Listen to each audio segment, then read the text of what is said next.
ભુજ કોર્ટને બોમ્બથી ઉડાવી દેવાની ધમકી ભર્યો ઈમેલ મળ્યો છે। ધમકી મળતા જ ભુજ ન્યાય મંદિર પરિસર ખાલી કરાવી દેવામાં આવ્યું। કોર્ટનું કામકાજ બંધ કરી દેવાયું અને ચુસ્ત બંદોબસ્ત ગોઠવી દેવાયો। ડોગ સ્ક્વોડ સહિત સુરક્ષા એજન્સીઓએ સઘન તપાસ શરૂ કરી। કોર્ટ સામે વકીલો અને લોકો મોટી સંખ્યામાં એકત્ર થયા છે। આ પહેલીવાર નથી, ફરી એકવાર જ્યાં ન્યાય મંદિરને ઉડાવી દેવાની ધમકી મળી છે। આ વખતે ભુજ કોર્ટને ટાર્ગેટ કરવામાં આવ્યું। જો કે આ ઈમેલ જે આવ્યો છે, આ ઈમેલ ક્યાંથી આવ્યો તેની પણ આઈપી એડ્રેસ થકી તપાસ શરૂ કરવામાં આવી છે। આ ઉપરાંત કોઈ પણ અનિચ્છનીય બનાવ ન બને તે માટે પોલીસનો કાફલો અને તેની સાથે સાથે ડોગ સ્ક્વોડ અને બોમ્બ સ્ક્વોડની ટીમો પણ ત્યાં તૈનાત છે। ધમકી મળતા જ ભુજ ન્યાય મંદિર પરિસર ખાલી કરી દેવામાં આવ્યું। કામકાજ પણ બંધ કરી દેવાયું અને ચુસ્ત બંદોબસ્ત ગોઠવી દેવાયો છે। સામાન્ય લોકો અને વકીલોને ત્યાંથી દૂર કરી દેવામાં આવ્યા છે। ડોગ સ્ક્વોડ અને અન્ય એજન્સીઓ હાલ તપાસમાં લાગી છે।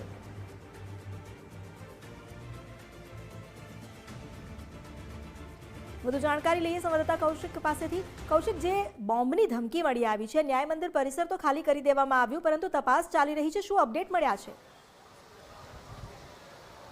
जी ચોક્કસથી કચ્છના મુખ્ય મથક ભુજ ખાતે આવેલી ભુજની કોર્ટને બોમ્બથી ઉડાડી દેવાની ધમકીના પગલે અત્યારે સીધા દ્રશ્યો અત્યારે જોઈ શકાય છે કે અત્યારે સમગ્ર કોર્ટનું જે સંકુલ છે તે ખાલી કરી દેવામાં આવી છે અને આજે સવારથી જ આ ધમકી ભર્યો મેલ મળ્યો હતો, તેને પગલે અત્યારે કોર્ટ સંકુલ છે તે ખાલી કરી દેવામાં આવ્યું છે। અત્યારે સીધા દ્રશ્યો અત્યારે જોઈ શકાય છે કે પોલીસ બંદોબસ્ત સાથે ગોઠવવામાં આવ્યું છે અને ખાસ અત્યારે ડોગ સ્ક્વોડની ટીમ પણ અત્યારે તૈનાત ગોઠવવામાં આવી છે અને કોઈ અનિચ્છનીય બનાવ ન બને તે માટે તમામ તકેદારીના પગલાં લેવામાં આવી રહ્યા છે।